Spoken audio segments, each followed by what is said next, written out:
대해 먼저 간략히 소개해드리고 이러한 이론적 틀을 가지고 사전투표제의 어떠한 부분들이 이러한 선거의 공개성 원칙에 부합하지 않는지 짚어본 후 마지막으로 선거의 공개성 원칙을 강화할 수 있는 선거관리 및 선거제도의 개선 방안의 순으로 발표를 진행하도록 하겠습니다.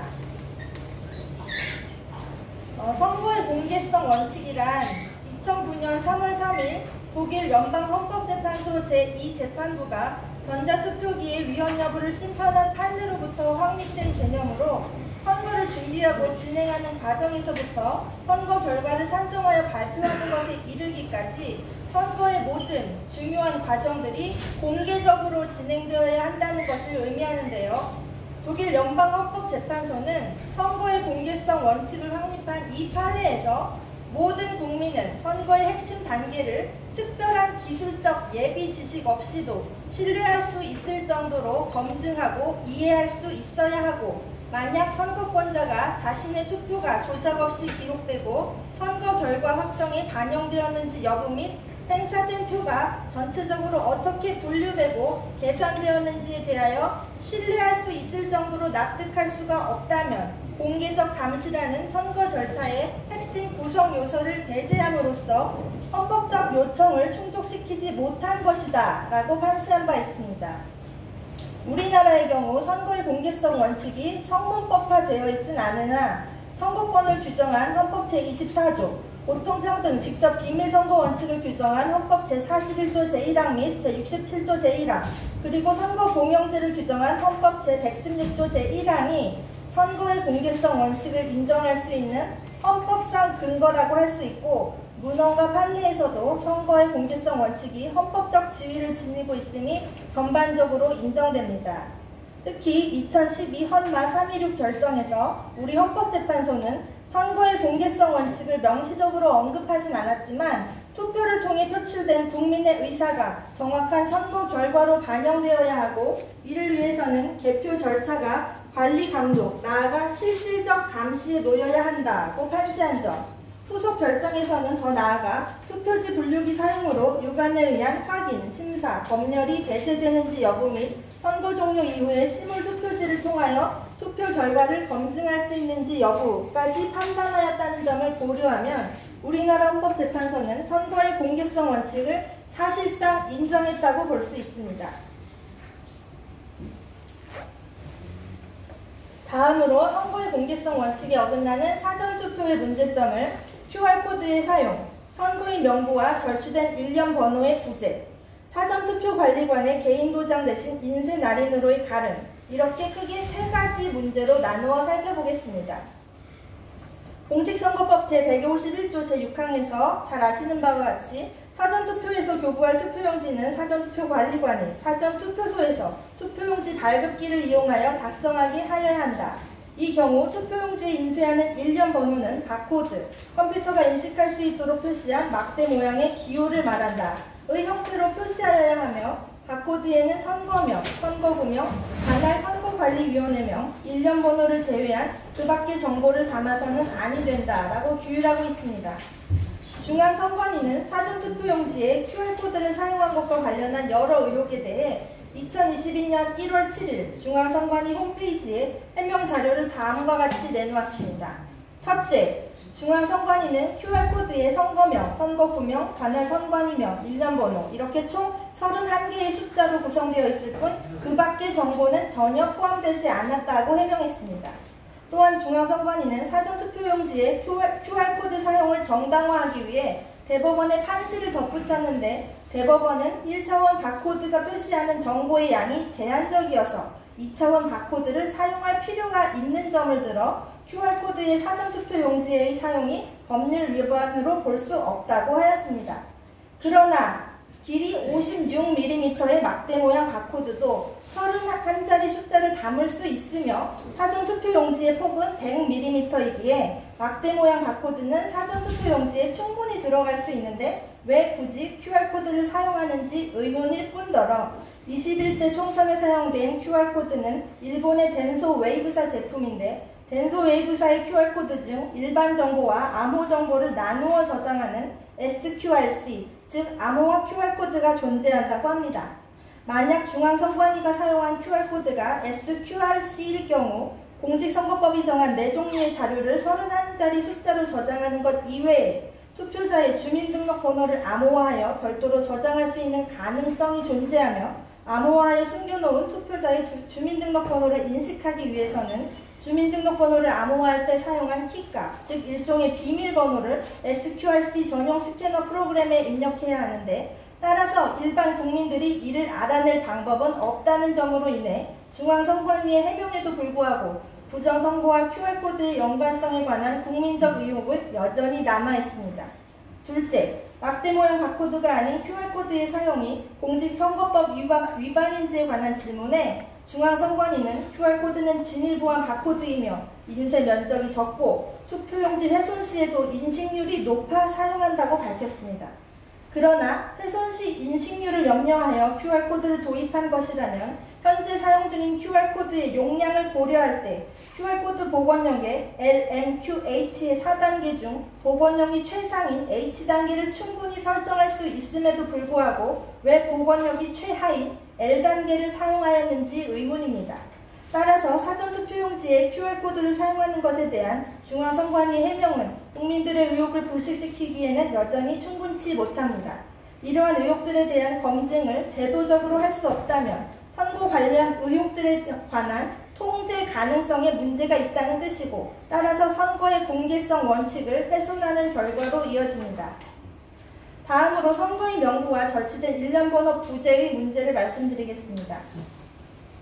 사전투표의 경우 누가 어느 투표에서 투표에 참여할지 미리 알 수 없기에 선거인 명부를 준비해둘 수 없으므로 선거인이 사전투표소에서 신분증명서를 제시하여 본인 확인을 받은 후 전자적 방식으로 손도장을 찍거나 서명한 후 투표용지를 받아 투표하는 시스템으로 이루어져 있습니다. 사전투표의 경우 선거일 당일 투표의 선거인 명부에 상응하는 것은 중앙선관위가 해당 선거인에게 투표용지가 교부된 사실을 확인할 수 있도록 신분증명서의 일부를 전자적 이미지 형태로 저장한 신분증명서의 전자적 이미지 파일입니다. 이러한 파일은 실물적 물증이 아니며 중앙선관위의 서버에 남아있는 전자기록에 불과하므로 부정한 개입에 의한 선거 조작의 가능성을 철저히 차단하기 어렵습니다. 게다가 공직선거법 제158조 제2항 후문에 따르면 이러한 신분증명서의 전자적 이미지 파일을 선거일의 투표 마감 시각까지만 보관할 의무를 질 뿐인 바 그 결과 사전투표의 경우 선거일의 투표 마감 시각이 지나버리면 사전투표의 무결성을 사후 감사하기 위해 필요한 유력한 증거가 사라져버린다는 것이 심각한 문제입니다. 선거관리의 절차적 투명성에 관한 요구는 국민의 선거권 보장을 위한 정당한 요구라는 점을 고려할 때 선거인이 사전투표 명단과 당일투표 명단에 관한 정보 공개를 선관위에 요청하는 행위는 선거의 공개성 원칙과 관련하여서도 정당하며 따라서 이러한 요청이 있을 경우 개인정보 보호의 원칙을 위배하지 않으면서도 정보 공개를 요청한 선거인이 사전투표 명단과 당일투표 명단의 비교를 할 수 있도록 하는 방안을 제도적으로 마련하여야 할 것입니다. 공직선거법 제150조 제10항은 투표용지에는 일련 번호를 인쇄하여야 한다라고 규정하고 공직선거법 제158조 제3항은 사전투표의 경우 일련 번호를 떼지 아니하고 투표용지를 교부하도록 규정하고 있는데 결국 투표용지에 인쇄된 일련 번호는 절취되지 못한 채 고스란히 투표함에 들어가게 됩니다. 이는 총 투표자의 숫자를 확인할 수 있는 또 다른 수단인 절취된 일련 번호지가 사전투표의 경우에는 존재하지 않는다는 뜻입니다. 다시 말해 사전투표에서는 투표 종료 이후 투표함에 들어있는 사전투표용지의 총 숫자가 과연 정당한 것인지 검증할 수 있는 수단이 존재하지 않는 셈입니다. 따라서 현재 이러한 사전투표제는 선거의 공개성 원칙을 명백히 훼손한다고 할 수 있습니다. 공직선거법은 투표관리관이 투표용지 확인란에 자신의 도장을 찍은 후 신분을 확인한 선거인에게 투표용지를 교부하도록 규정합니다.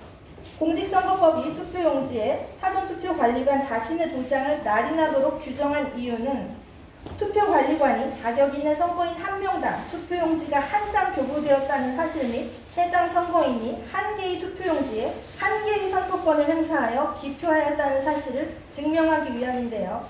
당일 투표의 경우 투표관리관이 도장을 직접 날인하여 교부하지만 사전투표의 경우 중앙선관위가 2014년 1월 17일 공직선거관리규칙 제84조 제3항을 신설하여 사전투표용지에 날인할 사전투표관리관의 도장을 사전투표관리관의 사인 대신 인쇄 날인으로 가름할 수 있도록 규정한 이후 2022년 3월 대선은 물론 지난 6월 지방선거까지 인쇄 날인이 사전투표관리관의 사인 대신 사전투표용지에 찍힌 채로 교부되었습니다. 여기서 만약 제3자가 사전투표관리관 몰래 사전투표 발급기를 작동하여 사전투표관리관의 도장이 인쇄 날인된 사전투표용지를 인쇄한 후 기표하고 이를 투표함에 집어넣더라도 사전투표의 경우 참여 투표자의 총수를 검증할 수 있는 실물적 물증이 존재하지 않기 때문에 선거 후 당의 사전투표관리관은 물론이고 중앙선관위나 각급 선관위는 부정한 투표용지를 확인할 방법이 없게 되고 따라서 사전투표의 무결성을 검증할 수단이 없게 됩니다. 그러므로 사전투표관리 도장이 인쇄 날인된 사전투표용지를 사용하는 것은 공직선거법 제158조 제2항을 정면으로 위반하는 위법한 선거관리일 뿐만 아니라 이와 관련한 의혹을 검증할 수 없게 만들기 때문에 선거의 공개성 원칙 위반이라는 결과를 낳습니다.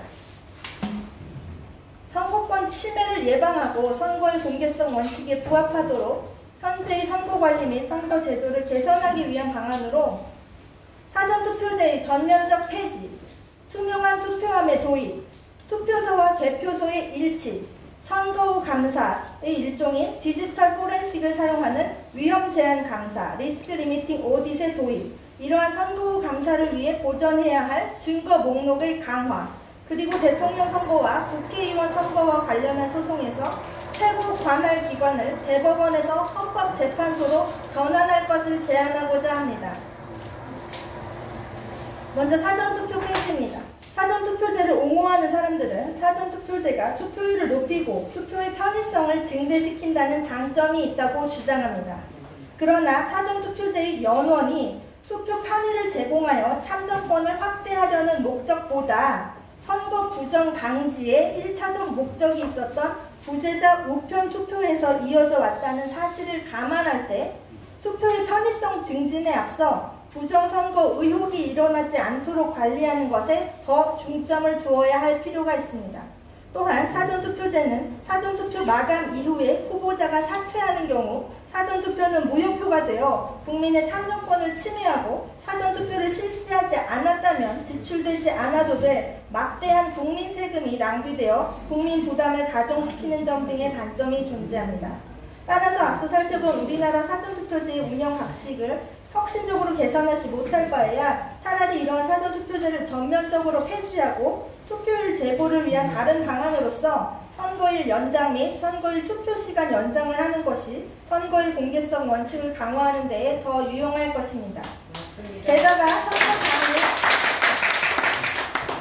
게다가 선거 당일 4, 5일 전에 실시되던 사전투표제를 폐지하고 선거일을 연장하게 되면 사전투표 이후 개표 시점까지 사전투표함을 보관하고 감시해야 했던 비용 또한 크게 절감되어 국고 손실을 줄이는 경제적 효과까지 기대할 수 있을 것입니다.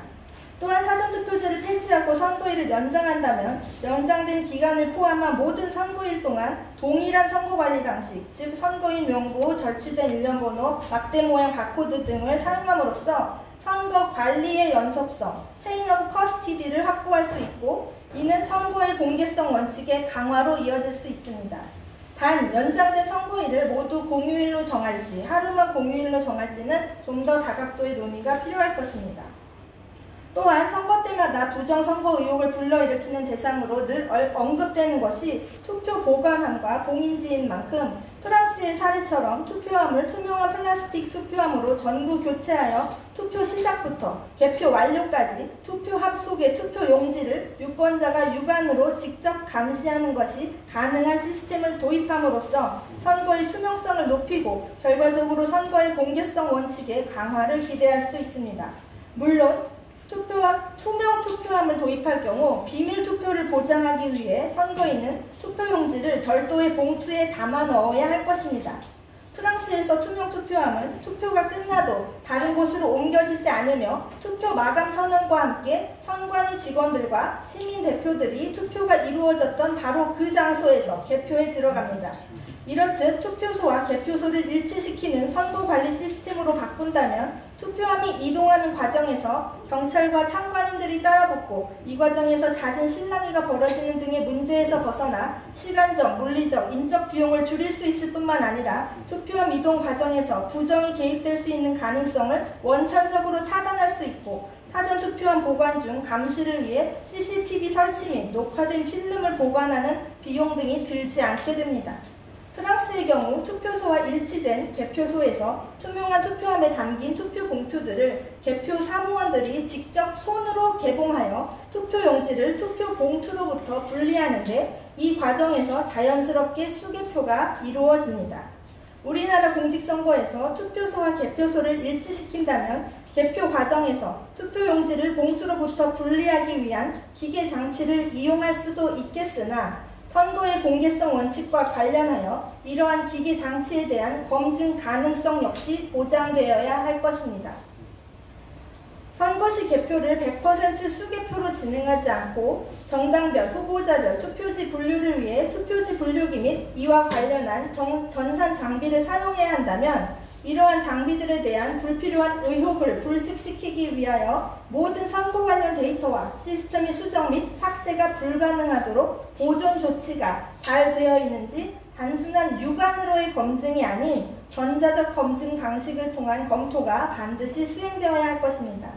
따라서 선거 부정과 관련한 의혹이 제기된 선거구나 지역에 한하여 이에 관한 선거 후 감사의 일환으로 각 분야의 정치 중립적인 전문가들로 구성된 국제적 선거감시단을 정부가 초청하여 이러한 국제적 선거감시단이 투표지 분류기를 통한 개표 결과와 통제를 맡은 컴퓨터들에 저장된 정보를 비교하여 두 자료가 서로 일치하는지를 검토하도록 함으로써 선거 결과가 정확하다는 통계적 확신을 제공하는 위험 제한 감사, 리스크 리미팅 오딧을 수행할 수 있도록 법적 장치를 마련하는 것을 고려해 볼 수 있습니다.